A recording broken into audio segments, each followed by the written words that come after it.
오늘 시편 32편 얘기를 좀 하겠습니다. 허물의 사함을 받고 얻고 자신의 죄가 가려진 자는 복이 있도다. 이렇게 시작하잖아요.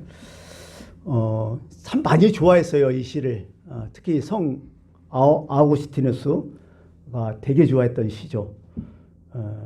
어떤 성사자가 그런 얘기예요. 이 성 아우구스틴이 났는데 아우구스티누스는 아주 울적한 심정으로 이 시편을 늘 읽었다고 합니다. 그리고 죽기 얼마 전에 병상에 그 맞은편 벽에다 딱 보이는 다 시편을 딱 써놓고 항상 소리내어 이 시편을 읽었다고 전해집니다. 그 시편을 읽으면서 자신의 죄가 생각나면 눈물을 흘리면서 회개했고, 그는 또 뭐 물론 생전에 이 시편을 늘 아꼈고, 그러니까 끝까지 죽을 때까지 이 시편을 읽으면서 죽었다, 그런 이야기가 있습니다. 특히 마르틴 루터라는 종교개혁자 있잖아요. 이 시편 32편을 바울의 시라고까지 얘기해요. 이게 생뚱맞죠? 왜 시편이 30편이 왜 바울이요? 바울이 시가 글쎄. 그러면서 그는 이렇게 표현해요. 바울의 시인데 시편 32편을 딱 보면 딱 두 가지 단어가 생각난다는 거예요. 구원과 또 하나가 뭐예요? 인내. 구원과 인내가 딱 생각난다는 거예요. 이게 이 시편을 딱 읽으면 죄가 얼마나 무서운지를 깨닫게 되고, 또 이 죄에 대한 하나님의 참으심, 인자심이 얼마나 큰지를 이 32편에서 느낄 수 있다, 그렇게 얘기를 하죠. 초대교회 때도 그랬어요. 초대교회 때도 이 참회력이라는 그런 그 다윗의 참회력이겠죠. 참회력이래 갖고 딱 두 가지 나와요, 사실은. 물론 뭐 크게는 그래요. 시편 30편 나올 거고, 그 다음에 몇 편이 나오냐면 7편이 나오고 51편이 나와요.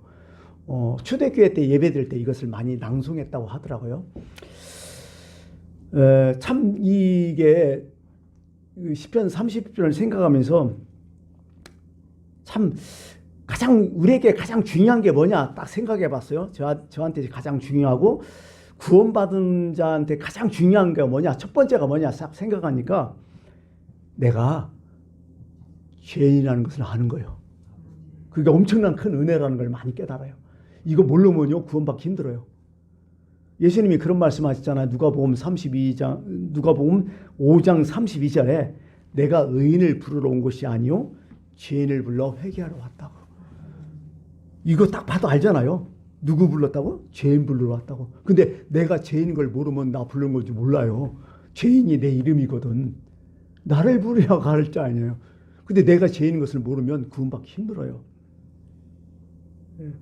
아까 얘기했듯이 성 아우구스티누스, 우리의 최고의 지식, 인간의 최고의 지식은 뭐냐 이렇게 얘기하면서요, 죄인이라는 것을 아는 것이 최고의 지식이다, 이거를 딱 얘기했거든요. 실제로 그래요. 정말 많은 지식이 있잖아 우리에게. 뭐 요즘 AI가 있으니까요. 이건 뭐 옛날에 뭐 구글이든지 네이버든지 찾아보는 그걸 넘어서 갖고 AI가 알아서 다 해주니까 아주 내 마음도 다 읽더라고 요즘은. 그 AI 시대에 지금 살고 있는데요. 근데 AI도 모르는 게 있어요. 죄인이라는 걸 모르는 거예요.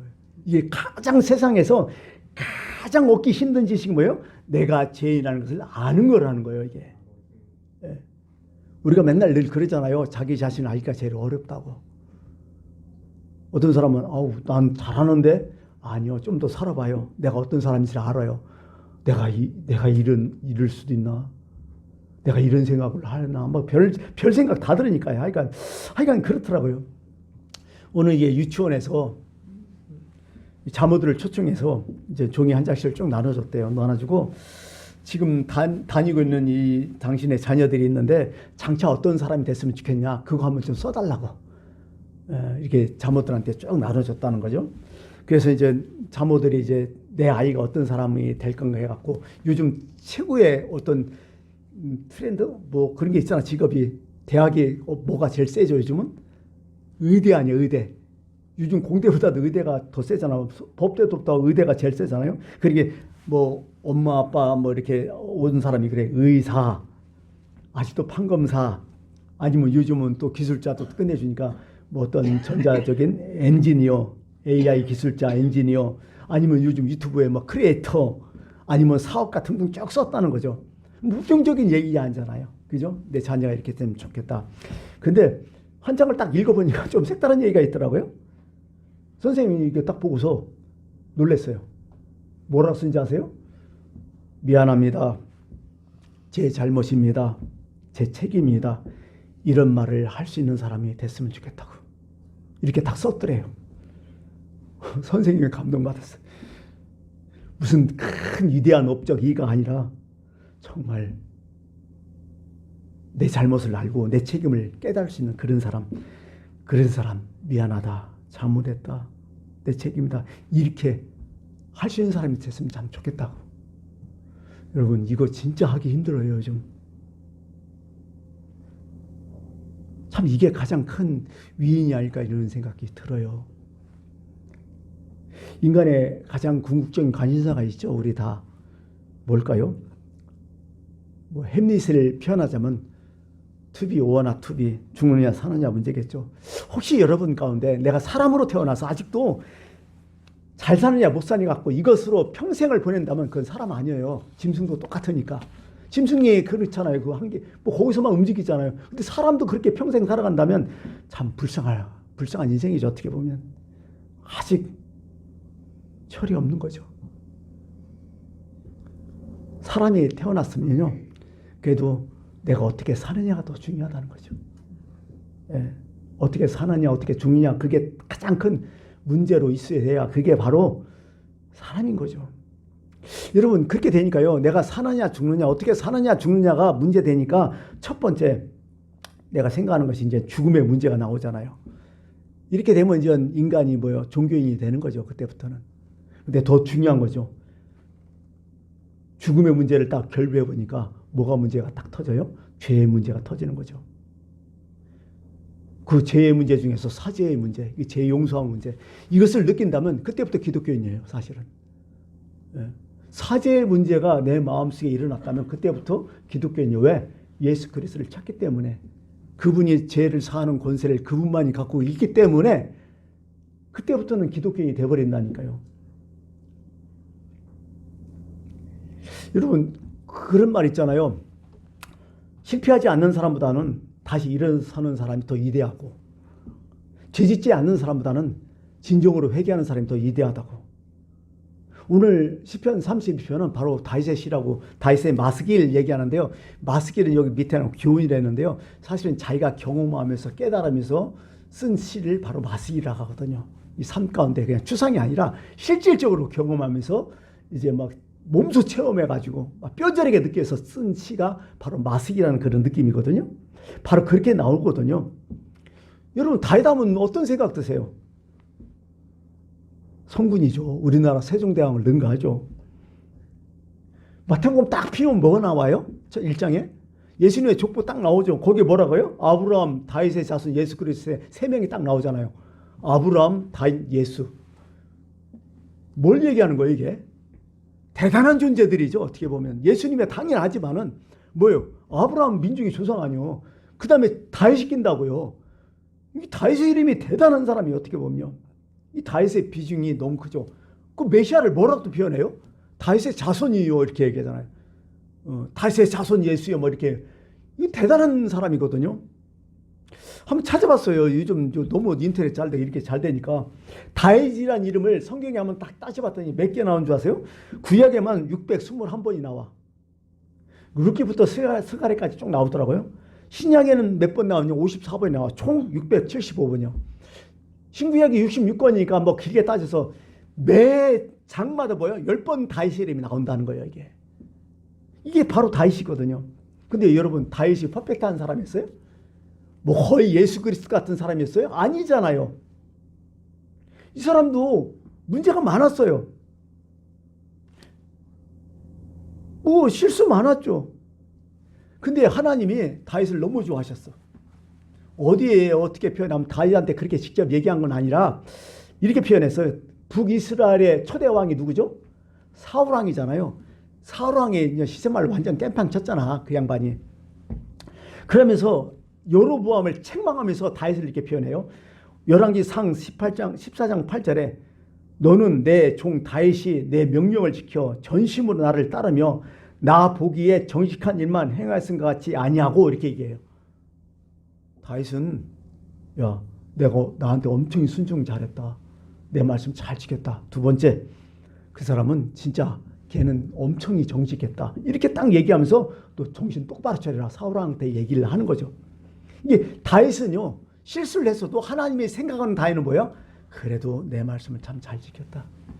그래도 너는 정말 정직한 사람이었다. 이렇게 다윗을 하나님이 인정해 줬다는 거죠. 그러면 하나님 말씀을 잘 지킨 것은 우리가 이해하는데 정직하는 것은 뭐예요? 거짓말 안 했다는 얘기야? 뭐가 정직했다는 거예요 도대체? 곰곰이 생각해 보니까요. 하나님 앞에서나 사람 앞에서나 정직했다. 그건 뭐냐면 양심이 살아있었다는 얘기야. 다윗만큼은 정직한 양심을 갖고 있었다는 얘기야. 하나님 앞에서 양심이 살아있었고 사람들 관계에서도 양심은 살아있었다는 거야. 그래서 다윗을 위대한 사람으로 인정했다는 거죠. 사실 시편 51편과 같이 이렇게 연결해서 보면 되죠. 사실 시편 51편 뭐예요? 밧세바와 동침한 후 선지자 나단이 들어왔을 때 지은 시가 시편 51편 아니에요? 그래요. 바울에게는 가장 큰 인생에서 가장 여러 가지 많은 과오도 있었죠. 스캔들도 있었고 많은 문제도 있었지만 가장 큰 스캔들이 뭐예요?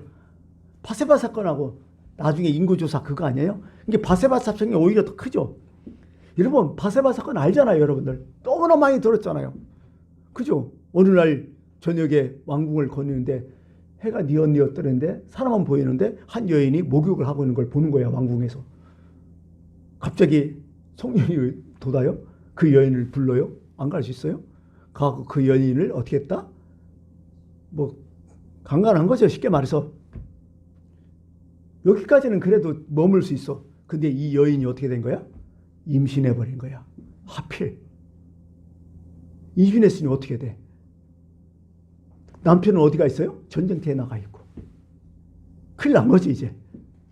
임신 안 했으면 문제가 없었을 텐데 그렇게 생각했죠. 그리고 어떻게 돼요? 남편을 부르는 거예요. 우리아를 전쟁터에서 불러가지고 너 특별휴가다. 너 집에 가서 푹 쉬고 와라. 근데 우리아가 거절하잖아요. 내 주위의 백성 상관들 다 모든 사람들이 전쟁터에서 죽느냐 사느냐 싸우고 있는데 나만 집에 가서 편히 쉴 수 없다. 괜찮습니다. 그냥 나 왕궁에 머물다가 하겠습니다. 있어. 그 왕이 이제 안 됐다. 쟤한테 이제 술을 잔뜩 퍼먹어라. 왕의 진수성찬이 우리한테 들어가요. 잔뜩 퍼먹겠어. 그런데도 말을 안 들어. 집에 안 가. 이거 어떻게 돼? 큰일 났다. 그래가 어떻게 돼요? 일단 보내고서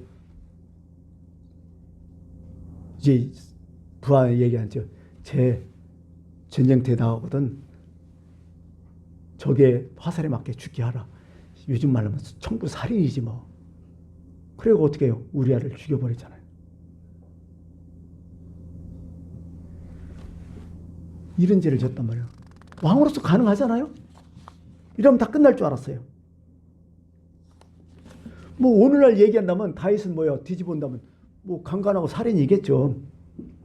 근데 이미 다윗은 밧세바를 볼 때 마음이 시작된 거죠.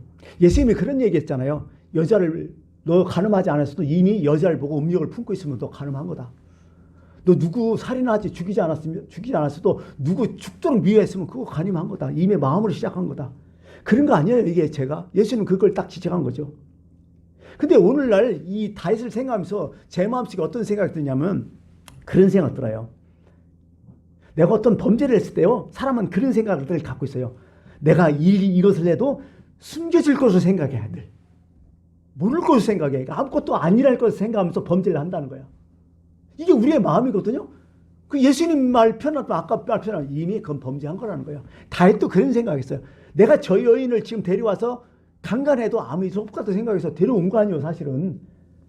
그게 이게 되냐고요, 이게. 다 숨길 것을 얘기했어요. 요즘은요, 우리나라 그렇죠. 일반 사람도 그랬지만 특히 힘 있는 사람들은 다 이런 생각을 다 갖고 있어, 지금. 안 그래요? 무슨 권력자들, 정치인들, 경제가 힘 있는 놈들은 나쁜 짓대로 다 갈 줄 알고 다 해버려, 지금. 지식인들도 그렇고요. 다 그렇게 지금 살아가고 있어. 오히려 힘이 있으니까 더 이게 쉽다고 생각하는 거예요. 다윗도 그런 얘기고 우리가 인간의 심성이 그렇게 있다는 거죠, 사실은. 근데 여러분, 사람이 모른다고 해서, 일이 탈로 안 단다고 해서 모르는 거예요? 누구는 딱 두 사람은 딱 알죠. 누구요? 나와 하나님을 알고 있어. 여러분, 나와 하나님을 알고 있다고 생각하는 것 자체는 뭐가 있어요? 양심이 살아있어야 되는 거예요. 이거 없으면 절대로 안 돼요. 다시 정직하다는 것은 바로 양심이 살아있기 때문에 나는 알고 있어. 내 양심을 알고 있어. 그러고 다윗은 신앙이기 때문에 하나님이 알고 있다고 한 거야. 그래서 다윗이 괴로운 거야. 이게 사람이 단순하지 않아요. 그러니까 나만 막 죄를 가리고 모른다고 이렇게 하면 에이, 뭐 아무도 모르는 게 상관없어. 에이, 잘 됐다. 에이, 아무 일 없어. 편하게 산다. 이미 그 사람은 어디야? 양심이 끝나버린 거예요. 죽어버린 거예요, 양심이. 그 사람 죽은 사람이라고 하나님 인정하는 거예요. 근데 양심이 살아있다는 괴로워 못 참아요. 힘들어요. 다윗이 양심이 살아있기 때문에 엄청난 고뇌에 빠진다는 거죠. 막 엄청나게 스트레스 받고 막 힘들어할 때 나단 선지자가 오잖아요. 그러면서 이렇게 얘기하잖아요. 한 성에 두 사람이 살고 있었습니다. 한 사람은 엄청나게 부자고 막 짐승도 엄청나게 많고 한 사람은 새끼 얌양 하나 키우는데 가족처럼 키우고 있습니다. 큰 집에 부잣집에 손님이 왔습니다. 그런데 이 부잣놈이 그 가난한 사람 양을 빼다가 잡아가지고 손님을 대접했다고 합니다. 그 소리 듣고 다윗이 뭐래? 열이 팍 빠져갖고 어느 새끼냐 어느 놈이냐 한번 얘기하잖아요. 그러니까 나단 선지가 뭐라고 해요? 성경에 정확히 나와요. 바로 당신이 그 사람이라고. 그때 어떻게 해요? 양심이 묻어지고 끝났는 놈 어때요? 선지자 죽여버려요. 여러분 보세요. 선지자가 사는 경우가 별로 드물었어요. 열왕기 상하 보면요. 대부분 선지자가 막 얘기하면요. 이스라엘 백성이 망할 때 그때 되면 선지자 다 죽여버리잖아. 예레미야도 엄청나게 죽을 똥살똥하며 살아났잖아요. 사실은. 이렇게 돼버려. 근데 다윗은 뭐예요? 그 앞에 무릎 딱 꿇잖아요. 하나님 앞에. 내가 죄를 졌다고. 얼마나 스트레스 받고 얼마나 고민되고 양심이 때문에 얼마나 괴로웠을까요? 그거 안 거예요. 참 이게요. 죄라는 것이 참 무서워. 아니 처음에는 죄라는 것이 너무 좋아. 그죠? 너무 매력적이요. 이 죄라는 게 그래요. 이게 진짜 죄라는 것은요. 앞다르고 뒤따르는 게 죄예요. 이게 다윗에게는 이미 수많은 여자들이 있잖아요. 이미 다윗에게는 왕후들이 많이 있었어요. 성경에 기록한 것이 뭐 사무엘상 5장인데 17명의 정실력, 그것도 정상적인 아내예요. 이게 후궁도 아니고 진짜 뭐 정상적인 아내가 17명으로 나와요. 한 명의 아들 낳은 왕후들이 17명이나 쭉 설명해요. 궁녀들도 얼마나 많았겠어요. 근데 생각해보세요. 하필 그 이분녀가 왜 이렇게 이쁘게 보여? 그날 왜 이렇게 그 이분녀가 땡기는 거예요? 참 이게 죄라니까 이게. 아니 그렇게 많은 여자들 있잖아. 넘치는 있잖아. 선지자가 이렇게 책망을 해버려요. 당신이 만일 그것이 부재할 것 같으면 하나님 말씀하시는 거예요. 내가 내게 이것저것을 더 주었으리라. 그런데 어찌하여 여호와의 말씀을 어신 여기고 나보기에 악을 행하느냐. 야, 너 여자 더 필요하고 너 여자가 더 원했으면 내가 더 주었을 거 아니냐 하나님이. 근데 왜 하필 그렇게 하냐. 그 얘기를 갖고 있는 거죠. 이 죄가 그렇다니까. 죄의 특성이. 죄는요 진짜 힘이 있기는 엄청나게 매력적이고요. 엄청나게 유혹적이고요. 여러분 최초의 죄 금단의 열매 선악과를 먹었잖아요. 먹기 전에 뭘 얘기해요? 그렇게 아름다워 보이고 이뻐 보이고 먹고 싶고 막 그렇게 느껴지잖아. 금방. 아니 평소에 몰랐다가 딱 꽂히니까 막 그렇게 느껴지잖아요. 아니 거기 생명나무도 있었고 동상 중앙에는 그 에덴 동산에 얼마나 많은 좋은 과일들이 잔뜩 있을까요? 근데 유독 거기에만 팍 꽂혀버리는 거야. 죄를 지으면 이렇게 돼버려요. 보통 그래서요 성경에서 죄를 짓게 되면요 뭐 했다고? 포로가 되었다. 사로잡히다 그런 얘기가 많이 써요. 죄는요 진짜 자석처럼 끌어다니는 힘이 있어. 나를 내가 버티려도 안 돼. 막 갖다 붙어버리니까 어떻게 돼. 뭐 좀 지났지만은 어떤 분이 저한테 와서 그러더라고요. 그분이 좀 돈이 여윳돈이 있었어요. 뭐 이런저런 해갖고 퇴직금도 있었고.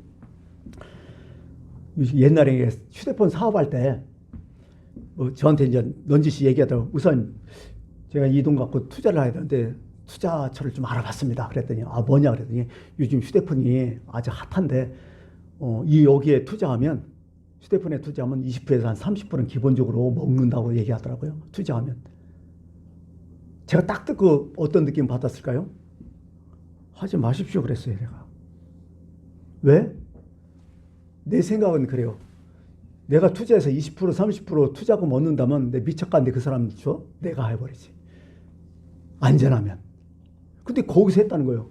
그렇게 내가 하지 말랬더니 아니에요 목사님.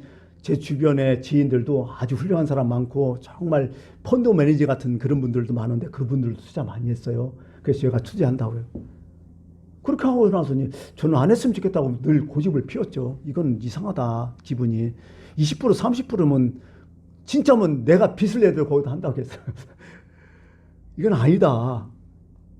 지가 다 처먹지 뭐하러 그렇게 하냐. 뭐 그런 얘기를 했죠. 내가 했는데 나중에 울산에 돼서 왔어요. 목사님 거들났어요. 그때는 이분이 진짜인 줄 알아요. 이분이요 그냥 흐리멍텅한 사람 아니에요. 진짜 똑똑한 사람이에요. 앞뒤 갈 수 있고 진짜 지혜로운 사람이야. 근데 하더라고 그걸. 아주 고생하다가 얼마나 건전한지 모르겠어요. 죽을 줄 알았대. 돈이 있으니까 돈이 있는 대로 힘들더라 내가 보니까. 이런 사람이 있더라고 내가 보니까. 야 그러면서 보통 일이 아니구나. 아니 그 왜 에덴 동산에 왜 선악과뿐이 없어요? 그렇게 제일 중요해 선악과요. 거기 생명나무도 있는데 선악과 중앙에 선악과하고 생명나무 있다고 했잖아요. 뭐가 더 기가 막힌 나무요? 여러분 말신정신은 뭘 선택하겠어요? 선악과요 생명나무요? 당연히 생명나무 선택하죠. 그렇잖아요? 근데 선악과에 딱 꽂혀버리는 거예요 사람이. 그게 바로 죄예요. 잘 힘들다고. 오늘도 그래요. 선악과와 생명나무 딱 나눠져 있잖아요. 세상이냐 하나님이냐. 사실 우리는 하나님 선택하지만 거의 다 세상 선택하고 있잖아요. 뭐 이런 느낌 오지 않아요 진짜? 이 죄라는 것이 또요 이게요 끝을 보야 끝나요. 죄는 이게. 그리고 범죄를 했어요. 이제 진행돼요. 그러면 여기서 딱 차단해서 내가 잠됐습니다. 용서하십시오. 제 책임다 딱 하면 그걸로 끝나.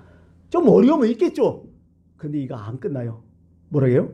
죄를 또 상대하고 보편화시키고 보통 이게 보편화를 뭐라고요? 물타기죠.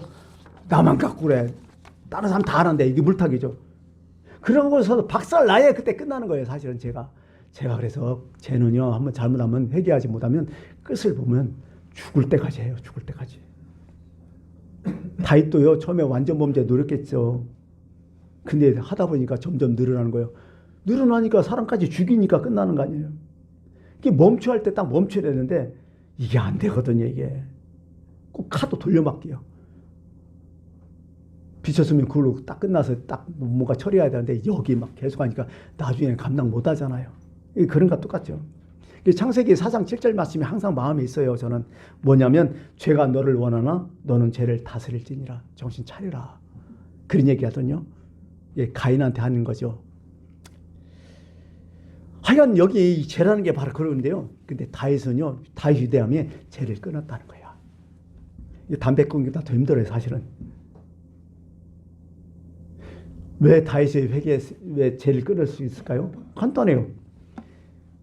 회개하지 않았을 때 오는 고통을 알았기 때문에 끊은 거예요. 사실은요. 결론적으로 말하면. 죄보다도요. 죄를 지은 고통을 더 알았기 때문에. 그래서 성경은 그것을 하나님의 은총이라고 생각해요. 내가 죄를 지려는데 죄의 고통이 더 크게 느껴질 때 죄 못 지잖아 사람이. 이게 은혜라는 거예요. 사람이 무슨 수로 죄를 끊을 수 있을까요? 아니요. 못 끊어요. 내 안에서 성령께서 내가 저거 하면 나중에 오는 큰 고통, 손해가 더 크겠지. 그렇게 해서 못하는 게 그게 은혜예요. 사실은요. 이게 바로 이런 걸 얘기하는 거죠. 예. 오늘 3절에도 그렇게 얘기하잖아요. 양심이 고통이 있으니까 어떻게 돼요?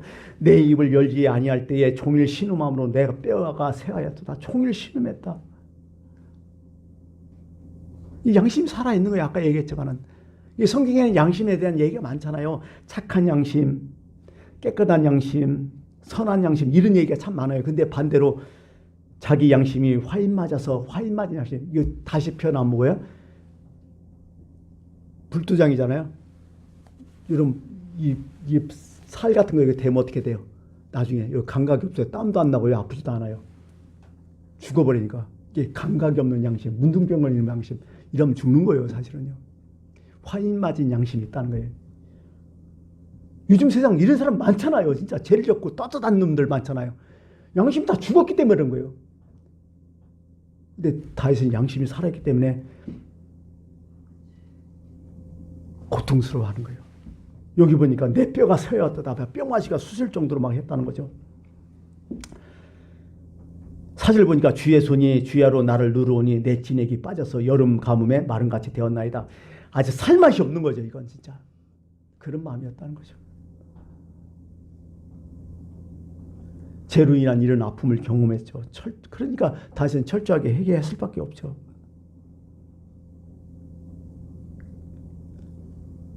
참 우리에게 주시는 은혜가 바로 그런 거예요. 내가 회개할 수 있다는 거. 내가 죄인을 알고 내가 회개할 수 있다는 거 하나님의 은혜예요. 또 두 번째는 어떤 은혜일까요? 늘 얘기하지만은요. 기다려주는 은혜야. 만약 다윗이 그 바세바 강간할 때 그냥 벼락쳐 죽였으면 어떻게 할 뻔했어? 하나님 참으시는 거야. 우리야 살인했을 때 어떻게 할 뻔했어? 또 참으시는 거야. 아직도 하나님 우리를 참으신다는 거예요. 그것을 우리가 꼭 기억하길 바랍니다. 또 하나의 은혜는 뭐냐면 내가 못하면 하나님 또 계기를 마련해 주셔요. 내가 아프든지 내가 거들나든지 내가 문제가 생기든지 그때 정신 못 차리면 끝나. 어떤 마지막 기회일지도 모르겠어요. 가룟 유다 보세요. 예수님이 너 나를 팔 거다 한두 번 얘기했어요? 무진장이 기다려주면서 많이 얘기했어요. 한 번, 두 번 얘기한 게 아니야. 성경을 쭉 읽어보면 시간마다 계속 너 정신 차리라고 계속 얘기하잖아요. 뭐 가야뿐 저기 가룟 유다뿐만 아니라 바리새인들, 제사장들이 있다는 뭐 빌라도 많이 얘기했지만 그들은 끝났잖아요. 사실은요 믿음이 용기라지만 회개도 용기 같아요. 내가 보니까 알아요 우리가 회개한다는 거. 근데 우물쭈물하잖아요. 그러다가 자꾸 눈동자는 큰 거죠. 잠언서의 6장 27, 28절 이런 말씀이 사람이 불을 품고서야 어찌 그곳이 타지 않겠느냐. 사람이 숯불을 밟고서야 어찌 발이 되지 않겠느냐. 죄라는 것은 뭐라고 해요? 여기 보니까 불이라는 거야. 품고 있는 불. 숯불이라는 거야. 발밑에. 그런 얘기를 하는 거잖아요. 근데 왜 우리가 회개를 못하는 거야? 왜 못하는 거야? 그것은요. 사실은 용기가 없어서 그래요. 왜 용기가 없어요? 내가 죄를 지으면요. 크나큰 손해와 크나큰 문제가 생기기 때문에 포기할 게 많기 때문에 그게 두려운 거야 사실은요. 이것 때문에 못하는 거야. 알잖아요. 죄 저속하고 회개하고 하나님 용서하면 그건 누구나 다 하죠. 근데요. 반드시 죄에는 뭐가 있어요? 반드시 재벌이 있어요. 죄에 대한 대가가 반드시 있다고 성경에 나와요. 이거 반드시 기억해야 돼요. 예레미야서에 이런 말씀이 있어요. 그것도 두 번이나 같이 얘기해요. 이는 여호와의 말씀이라. 내가 너와 함께 있어 너를 구원할 것이라. 누구한테 얘기하는 거야? 이스라엘 백성한테 얘기하는 거야. 너는 살려주겠다. 너를 흩었던 그 모든 이방을 내가 멸하리라. 너는 살려주고 이방 죽음 다 죽게 하겠다. 그런데 이렇게 하죠. 그럴지라도 내가 내 법을 따라 너를 징계할 것이요 결코 무지한 자로 여기지는 않겠다. 이게 하나님 말씀이에요. 또 하나 있어요. 나 여호와의 말씀이라. 내 종 야곱아 내가 너와 함께 있나니 두려워하지 말라. 내가 너를 흩었던 나라들을 다 멸할지라도 너는 사라지지 아니하리라. 내가 너를 법대로 징계할 것이요 결코 무지한 자로 너 여기지 않겠다. 너 죄졌으니까 대가 치러라. 그래서 예수님이 대가 치른 거요. 절대로 그냥요, 그냥 안 넘어가요. 내가 젖었으면 하나님이 분명 그 대가 치르게 한다니까요. 근데 용서해 주고요, 회복해 주는 게 그게 은혜라니까요. 성경을 여러분 이해 못해서 그런데요, 성경은 내가 제일 좀 쟤만큼 혼나요. 근데 그걸로 안 죽어요. 용서해 주니까, 살려주니까, 다시 회복해 주니까, 돌아설 때. 이게 성경의 얘기라는 거예요. 다윗도 죄가 완전히 치렀잖아요. 어떤 죄가 치렀어요? 압살롬에게 반역했잖아. 자기 아들 반역해버리잖아요. 엄청나게 개고생했잖아요. 그 다음에 이제 그래요. 그거 다 끝나서 나라가 평정됐어요. 근데 들려오는 소식이 뭐야? 압살롬이 죽었다는 소식 들리잖아요. 그게 다윗이 이렇게 고백해요. 어떻게 고백하냐면 3일상 18장 3절, 왕의 마음이 심히 아파 문 2층으로 올라가서 우니라. 그가 올라갈 때에 말하기를, 내 아들 압살롬아, 내 아들 압살롬아, 차라리 내가 너를 대신하여 죽었더라면 내 아들 압살롬아 하면서 펑펑 울어요. 왜? 자기의 과오를 알아. 자기 아들이 죽은 것은 나 때문에 죽었다고 다윗이 여겼던 거야. 사실은 내가 그런 짓 안 했으면 내 아들이 이렇게 죽지 않았다는 것을 다윗은 알고 있었어요. 양심이 살아있으니까, 정직한 다윗이니까. 이게 다윗의 모습이었다는 거죠. 말씀을 마칠게요. 시간이 좀 갔는데, 그 다윗의 시가, 아니요, 다윗의 시가 아니죠. 시편에 다윗의 시가 몇 개 나온지 아세요? 한번 쳐봤어요. 73개 나와요. 73편이. 뭐 장로들의 전송까지 하면 75편이라고 얘기하던데 절반이잖아요, 거의. 그 중에서 시편 30편 5절에 이런 말씀이 있어요. 그의 노염은 잠깐이요, 그의 은총은 평생이로다. 저녁에는 울음이 깃들일지라도 아침에는 기쁨이 오리로다. 다시 쓴 시죠. 동이 서에서 모은 것 같이 우리 죄과를 우리에게서 옮기셨다. 늘 얘기했지만은요, 뭐 갖고 표현한 거야 이게? 다윗은 진짜 여러 번의 아들이 있죠. 예, 정실 부인에서 난 아들도 17명이나 돼요. 솔로몬은 누구의 자식이야? 바세바의 자식이요. 몇 번째 아들이에요? 10번째 아들이요. 왕이 될 수 없어요, 이건. 그 많은 정실 부인 중에 하필 왜 우리아의 아내야? 말도 안 되잖아요. 스캔들인 여자잖아요. 그때 하나님 뭐요? 솔로몬을 왕으로 딱 인정해. 뭘 얘기하는 거예요? 하나님의 용서를 얘기하는 거예요. 하나님의 은혜를 얘기하는 거예요. 하나님 이렇게까지 확 해주겠다는 거예요. 너 회개하면. 완전히 퍼펙트하게 너를 살려주겠다는 거예요. 바로 그게 하나님의 은혜였다는 거예요. 이게 사제의 은총, 제사함의 은혜예요. 우리가 이렇게 해서 천국 가는 겁니다. 기도하겠습니다.